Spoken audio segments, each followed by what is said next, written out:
Bismillahirrahmanirrahim. Assalamualaikum warahmatullahi wabarakatuh.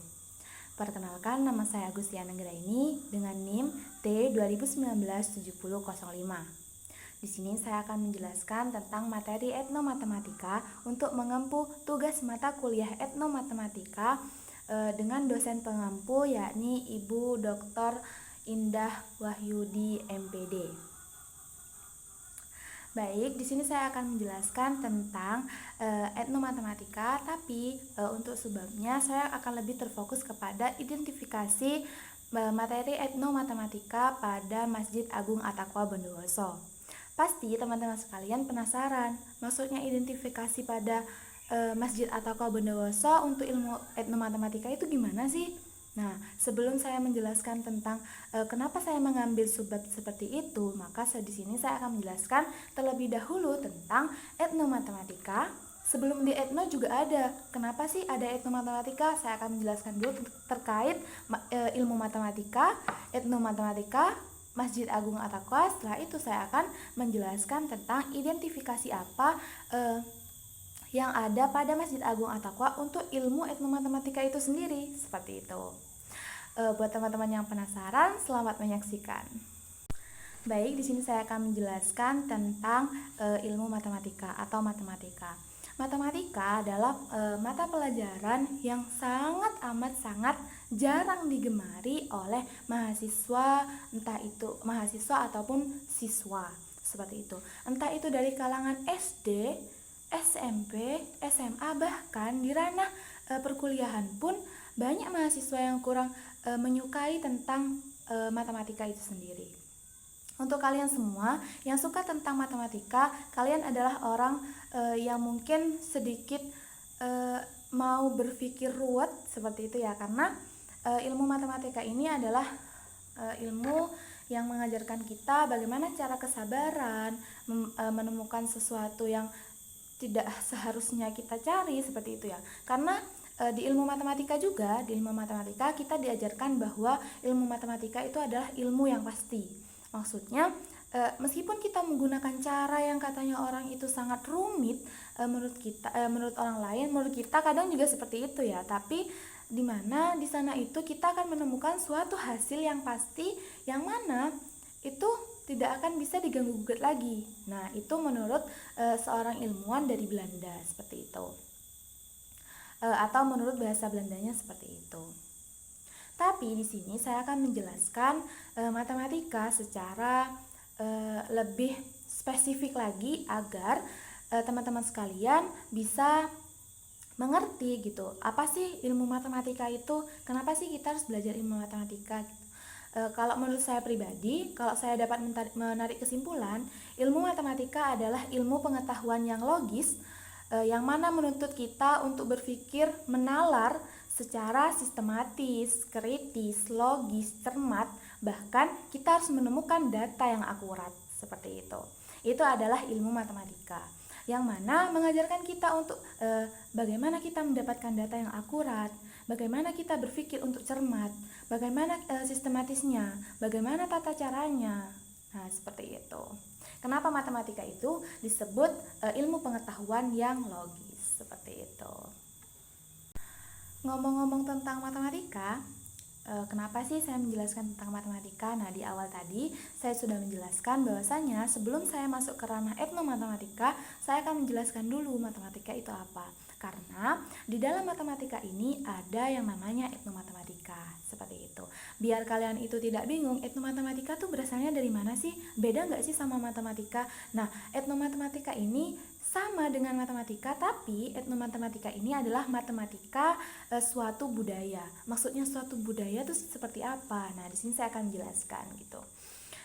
Sebenarnya etnomatematika itu juga matematika gitu.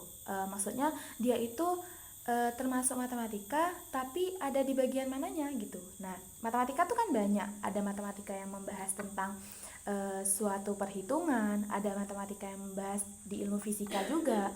Nah, di sini saya akan membahas matematika dalam suatu budaya atau etnomatematika. Maksudnya suatu budaya adalah bagaimana budaya-budaya yang ada di sekitar lingkungan kita, yang ada di sekitar lingkungan masyarakat yang sekarang masih banyak dilakukan, budaya-budaya yang sudah mulai luntur tapi tetap dilaksanakan. Dan kita akan mengidentifikasi atau mencari matematika dalam budaya itu apa aja sih gitu. Semisal nih ya, contoh biar kalian juga lebih paham. Semisal budaya yang sudah mulai luntur, acara 7 bulanan. Biasanya ibu-ibu hamil kalau di pedesaan, setelah dia itu hamil 7 bulan itu akan ada yang namanya selamatan. Nah, selamatan itu apa aja sih yang ada di dalamnya? Biasanya itu menyediakan sebuah dua kelapa, terus menyediakan bunga 7 rupa. Nah, di sana itu kita akan menghitung itu, menyediakan tumpeng, menyediakan semisal apa ya lagi ya, kayak semisal menyediakan sebuah hidangan. Nah, di sana kita akan mencari atau mengidentifikasi matematikanya itu ada di mana sih. Semisal ada sebuah tumpeng di sana. Tumpeng itu berbentuk apa? Berbentuk kerucut kan? Nah, itu matematikanya itu di sana, etnomatematika itu di sana, menghubungkan antara matematika, ilmu matematika dan budaya yang ada di Indonesia khususnya, seperti itu. Ada lagi untuk mempermudah juga, semisal acara tidak siten, anak yang biasanya umur 7 bulan itu ada biasanya turun tanah. Kalau di pedesaan tuh seperti itu. Itu di sana itu ada seorang anak yang sudah menginjak bubur-bubur dan lain sebagainya. Itu dia dimasukkan ke dalam sebuah kurung, yang mana kurung itu berbentuk setengah lingkaran. Nah, itu yang akan berhubungan dengan matematika itu sendiri, seperti itu. Bisa dipahami ya teman-teman ya. Sebelum kita beranjak ke pembahasan selanjutnya, yakni tentang Masjid Agung At-Taqwa. Kenapa saya memilih subbab tentang identifikasi ilmu etnomatematika pada Masjid Agung At-Taqwa di Bondowoso, seperti itu. Baik, selanjutnya saya akan menjelaskan tentang Masjid Agung At-Taqwa Bondowoso. Kenapa saya memilih penelitian atau memilih budaya yang ada di Masjid Agung At-Taqwa Bondowoso? Saya adalah salah satu mahasiswa Universitas Islam Negeri Kiai Haji Ahmed Sidi Jember. Asal saya itu dari Bondowoso. Jadi saya ingin mengidentifikasi budaya-budaya yang masih ada di daerah rumah saya, seperti itu, di lingkungan saya. Nah, di lingkungan saya ini sebenarnya banyak sih budayanya, seperti tidak siten, acara 7 bulanan, tikepan ya, kalau biasanya orang sebut-sebut itu.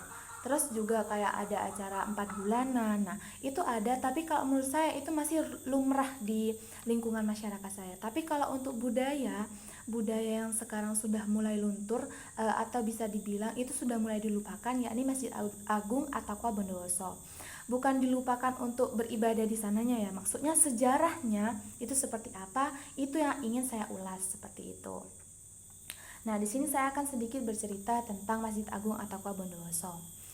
Masjid Agung At-Taqwa Bondowoso ini awalnya adalah sebuah surau yang mana itu dibuat dari sebuah bambu, dan itu menggunakan atap jerami, seperti itu. Dulu pada abad kesekian, pada zamannya Raden Bagus Astra, di sana itu ada sebuah surau tadi. Nah, surau itu lambat laun ketika Raden Bagus Astra itu diangkat menjadi seorang bisa dibilang raja ya di Bondowoso pada abad itu. Di situ Masjid Agung At-Taqwa Bondowoso mulai ada perbaikan, seperti adanya pembentukan pagar di depan, terus ada sebuah penambahan dan lain sebagainya, seperti itu. Untuk yang sekarang ini pada tahun 2007 Masjid Agung At-Taqwa ini sudah mulai bagus sekali menurut saya. Di sana juga sudah ada MI-nya, ada TK-nya, tapi untuk kulturnya itu tetap tidak berubah, seperti itu. Ada juga pilar tingginya yang mana itu menandakan semua pusat masjid yang ada di Bondowoso adalah Masjid Agung At-Taqwa Bondowoso ini. Letaknya, apabila teman-teman sekalian itu mampir di kota Bondowoso, itu berada di samping, ada di barat. Kalau dari arah Jember itu ada di samping kiri alun-alun Bondowoso. itu adalah Masjid Agung Attaqwa Bondowoso atau masjidnya orang Bondowoso gitu ya. Di sana itu bisa menampung sekitar ribuan orang gitu. Bahkan apabila hari raya Idul Fitri pun di sana akan banyak menampung orang, bisa lebih dari 4.000 orang. Bahkan itu sampai keluar dari masjidnya gitu. Saking antusiasnya warga Bondowoso untuk melaksanakan sholat Idul Fitri, Idul Adha di Masjid Agung Attaqwa Bondowoso seperti itu. Nah, Masjid Agung Attaqwa Bondowoso ini sekarang sudah mulai melesat gitu. Tapi di sini kembali lagi di ilmu etnomatematikanya saya menggali budaya-budaya yang lama seperti itu. Kayak semisal apa sih dulu sih, seperti apa sih bangunan ini, dulu pilarnya seperti apa sih, sekarang kan sudah bagus seperti ini, dulu bangunannya seperti apa sih, dulu menggunakan genteng apa, apakah dulu langsung berlantai 2, apa seperti apa. Nah, itu yang di sini saya mengidentifikasi seperti itu. Seperti pada artikel saya juga membuat artikel di sana itu menjelaskan tentang identifikasi ilmu etnomatematika pada Masjid Agung Attaqwa Bondowoso. Nah, di sana itu saya mengambil gambar pada masa lalunya, karena untuk masa yang sekarang gitu itu sudah mulai banyak perubahan, dan itu sudah biasa saja gitu menurut saya, sudah ada di masjid-masjid yang lain seperti itu. Saya mengidentifikasi sejarahnya saja gitu. Kalau saya mau bertanya dari Raden Bagus Asa sendiri, beliau sudah wafat sudah lama sekali, dan tempatnya itu sekarang makamnya tidak jauh dari Masjid Agung Attaqwa Bondowoso, yakni di makam Kironggo seperti itu. Baik, di sini saya akan menjelaskan identifikasi hasil apa yang saya dapatkan pada identifikasi ilmu etnomatematika pada Masjid Agung Attaqwa Bondowoso yang sudah saya jelaskan tadi, seperti itu ya. Pasti teman-teman bertanya-tanya, apa sih yang saya dapatkan pada Masjid Agung Attaqwa terkait ilmu etnomatematikanya gitu. Untuk grafiknya sendiri, saya langsung saja ya. Untuk grafiknya sendiri biar teman-teman juga bisa lebih mengerti juga. Untuk grafiknya itu salah satunya adalah limas. Nah, limasnya itu pada apa? Nah, pada tahun 1990-90-an itu masih belum berbentuk masjid yang seperti sekarang bagusnya gitu ya. Sekarang sudah luar biasa sekali, bahkan banyak bangunannya yang sudah menggunakan bahan-bahan marmer. Kalau dulu itu masih menggunakan kalau untuk limasnya sendiri itu di atapnya itu masih menggunakan genteng-genteng lama, yang mana itu masih seperti bangunan dulu berbentuk limas, seperti limas segi 4, limas segi 4 ya, mungkin lebih limas persegi panjang juga seperti itu. Nah, untuk yang selanjutnya itu di bagian serambi masjidnya. Serambi masjid itu dulunya itu menggunakan kayu yang biasanya dicanggah berbentuk segitiga sama kaki ya, segitiga sama kaki yang sisi kanan dan sisi kirinya itu sama seperti itu. Nah, di dalam segi biasanya juga, bukan biasanya ya, pada zaman dulu juga itu kan di sana ada segitiga sama kaki yang dibentuk. Nah, di segitiga sama kaki ini lebih dikerucutkan lagi. Di sini kan ada segitiga lagi berbentuk segitiga sama sisi seperti itu. Nah, untuk yang selanjutnya identifikasi apa yang saya dapatkan terkait pada grafiknya ini, saya menemukan pintu yang berbentuk persegi panjang. Seperti biasanya pintu-pintu yang ada di masjid kalau dulunya itu berbentuk persegi panjang ya. Kalau sekarang sudah ada yang berbentuk banyak sekali gitu, persegi panjang, ada yang berbentuk persegi gitu. Tapi itu sudah dimodifikasi. Kalau dulu masih menggunakan kayu yang mungkin itu pure kayu yang didapatkan dari hutan gitu ya kalau dulu. Kalau sekarang sudah menggunakan kaca, sudah menggunakan, mungkin ada yang sudah menggunakan yang canggih gitu untuk yang sekarang gitu.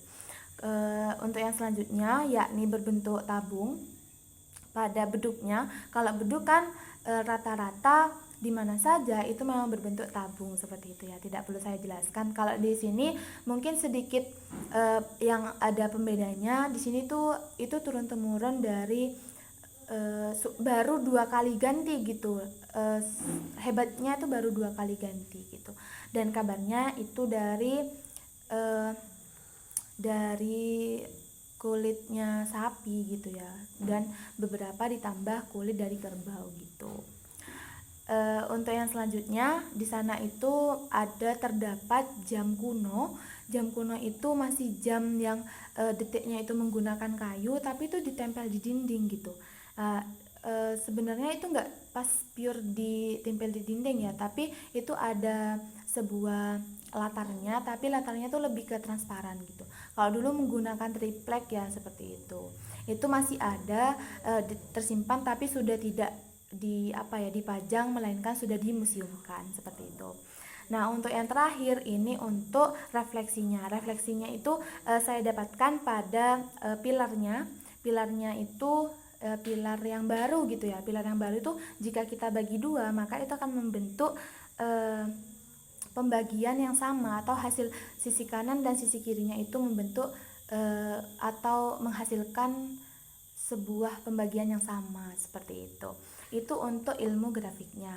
Untuk identifikasi yang saya dapatkan saat saya meneliti ilmu etnomatematika pada Masjid Agung At-Taqwa Bondowoso seperti itu. Mungkin dari teman-teman bisa memahami ya apa yang saya jelaskan tadi. Apabila ada yang kurang dipahami, monggo bisa ditulis di kolom komentar seperti itu. Mungkin hanya itu yang dapat saya sampaikan. Apabila ada salah kata, salah ucap, mungkin juga teman-teman masih kurang memahami materi saya mohon maaf yang sebesar-besarnya. Sekian dari saya selaku pemateri. Kurang lebihnya mohon maaf. Wallahul muwaffiq ila aqwamit thoriq. Wassalamualaikum warahmatullahi wabarakatuh.